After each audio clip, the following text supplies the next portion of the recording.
One of the most important archaeological finds in the world comes from Israel.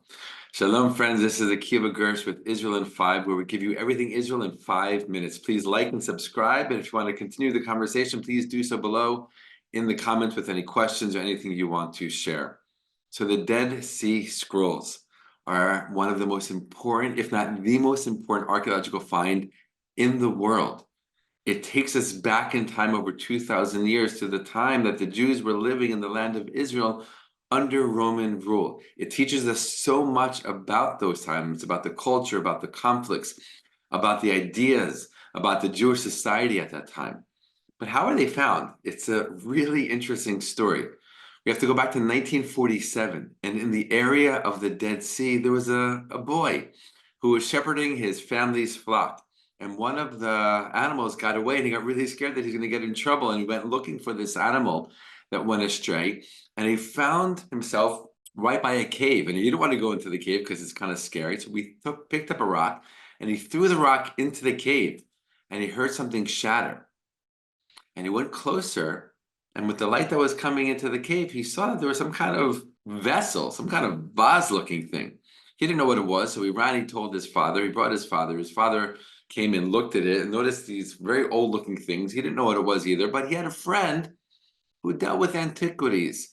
So he told him about it, and he brought them actually to him. And he was like, wow, this is really old. This will probably sell for a good dollar. And this is the beginning of the discovery of the Dead Sea Scrolls. Originally, 7 scrolls were found in that cave, right along the shores of the Dead Sea in an area called Qumran.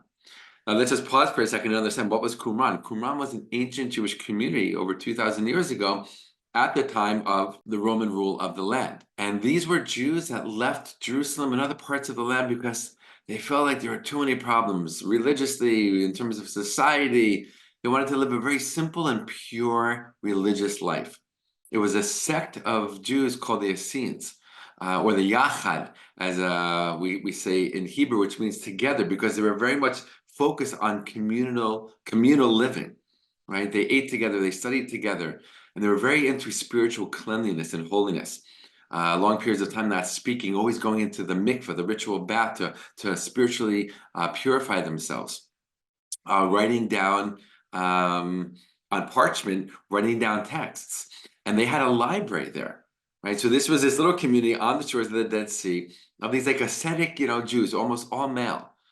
And they had a library there because as things got more and more tense with the Romans, they wanted to keep these different scrolls, which were the ancient books, and they wanted to keep them there. And they had their own scrolls that they kept there. They had scrolls from other parts of the land there. And it was basically like a library. But eventually in the Great Revolt, the war between the Jews and the Romans from 66 to 70, very easily the Romans came, they destroyed the community. And this library was left intact. Why? Because it was in a cave or multiple caves. They put them in caves for hiding, for safekeeping.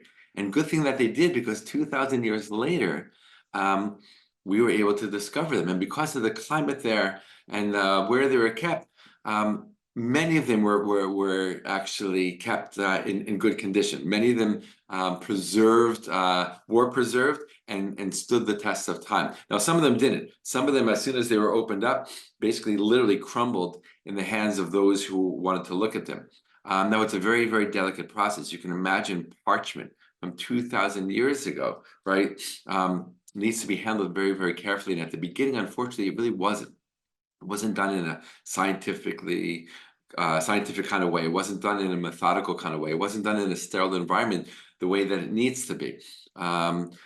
At first, it was actually in the hands of the Jordanians, because that area, Qumran, shortly after the War of Independence, that land was not part of the state of Israel and was taken over illegally. That's another story, by the Jordanians.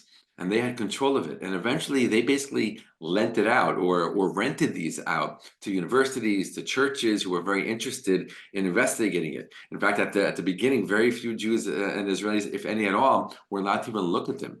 But then something unbelievable happened in the 1967 Six-Day War, or right before that, I should say.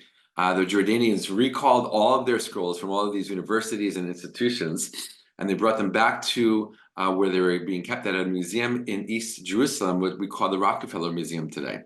And Israel, after being attacked by Jordan in the Six-Day War, they took over all of East Jerusalem, including the Rockefeller Museum, including the Dead Sea Scrolls. And the Dead Sea Scrolls, basically, we can say, came back home to the Israelis, to the Jews, and ever since then have been studied and analyzed in very specific scientific, methodical, and sterile kind of ways in a sterile environment. And unbelievable things have been learned from these scrolls. First of all, they are the oldest copy of the Hebrew Bible. Now, not every section survived, but there are pieces from all the different books. And before that, the oldest copy we had of a handwritten Hebrew Bible was about 1,000 years old, the Aleppo Codex. This more than doubled it, going back about 2,200 years. And so there are texts in the Dead Sea Scrolls from the Hebrew Bible, right? But then there are all these other texts that had never been seen before. Texts from this community that lived in Qumran on the shores of the Dead Sea, talking about their lifestyle, their thoughts, their beliefs. They talk about this great war that they were expecting between the forces of darkness and the forces of light. So incredible things have been learned from the Dead Sea Scrolls. Some of them are still being analyzed today. Some of them still haven't even been opened up. Again, it's a very, very meticulous kind of process that must be, taken in order to properly study them. But it's an amazing thing, and I'll just end with this very, very interesting fact. Going back to the beginning of the story, the first few scrolls were actually purchased by an Israeli archaeologist, a professor and leading archaeologist here in pre-state Israel, and then soon after that, Israel. And he found out about these scrolls, and he went to this antiquities dealer who had purchased the first few from this guy living in the area of the Dead Sea. He lived in Bethlehem, just outside of Jerusalem. And he went there. His name is Professor Sukanek, and he went in there and he dressed up basically as an Arab because it was at a very, very tense time. It was right after the UN partition vote to make a Jewish state and an Arab state. And that's basically right when the War of Independence broke out after Arabs attacked Jews in this land. It was a very, very dangerous time to be going into an Arab city, but he knew that he had to because this was going to be the most important archaeological find in all of Jewish history, and he was right.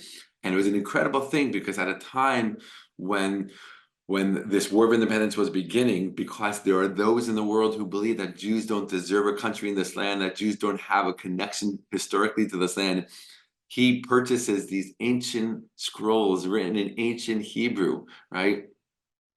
Showing very clearly and proving beyond any doubt that the Jews, in fact, have a very, very deep and ancient connection to this land. And that's the story, my friends, of the Dead Sea Scrolls.